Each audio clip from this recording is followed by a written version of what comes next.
I am so glad you are here. Today is Magical Tuesday, so we're going to talk a little bit about some magic you can do to make your life a better world. Let's talk about poppets. I'm going to say they're at least analogous to dolls from other systems, and so you'll see a lot of overlap in how they're used, but they are representations of a person on whom you want to cast a spell. So let's say you want somebody to get a promotion at work. You want them to get a better job or a promotion. You're going to make a little figure out of fabric. I'll show you some pictures. There's simple versions, ones with like arms and legs. There's that are more complicated to do. There's these super simple ones. They're easy. This, by the way, is Poppet Magic by Silver Raven Wolf. They're super easy to do.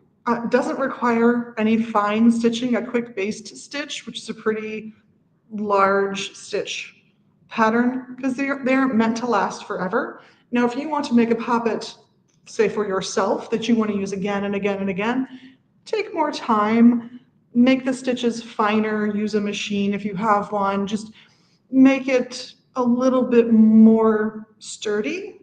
But for most magic, it's a one and done. So go ahead and just baste real large, simple stitches, and then you need to fill it. Well, here's where the fun part comes in. You can just fill it with scraps you have. You can fill it with all kinds of things just to get most of it filled, but you're going to probably add some stones and herbs that correspond to your goals.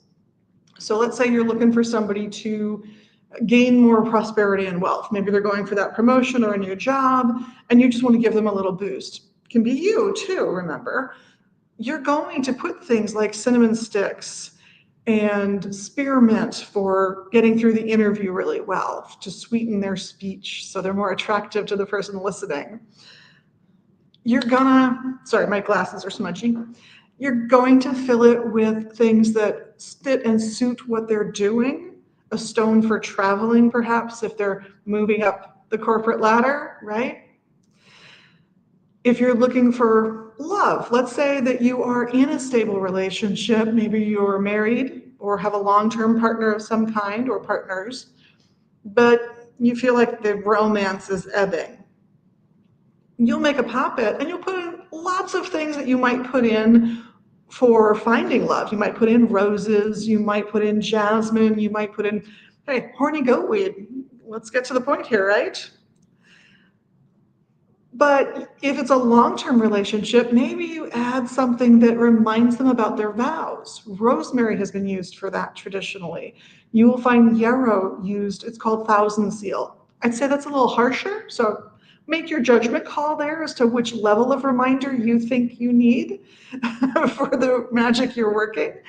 But what you're doing is you're trying to enhance that person's life and your life with the magic you're doing. Keep in mind, since some people like to associate curses with poppets, if that's the route you choose to go, that's the world you're creating for yourself to live in. You're creating a world where curses are the go-to. And I would just think about whether or not that's really what you want to create. I'm not going to judge what you choose to do, what you don't choose to do. I'm a big proponent of if you are secure, safe, and comfortable, you probably only need to do positive magic.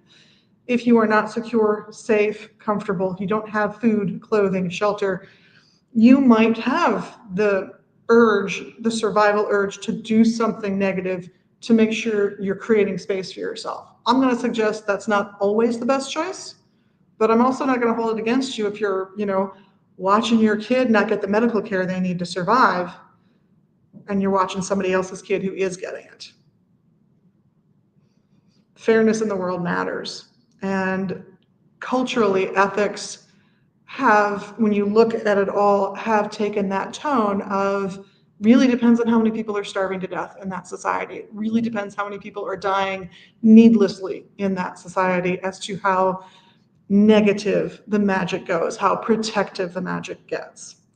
But that said, you can do all kinds of positive magic with poppets, dolls. There's a variety of traditions that you can reach into for folklore. and traditional uses of herbs, stones. You just want to put them inside. You also might choose to decorate. Like this one has a heart on it. You can tell this one's for love, a passionate love, because it's a red poppet, at least for me, with a pink heart. So they're going to be friends as well as be passionate with each other.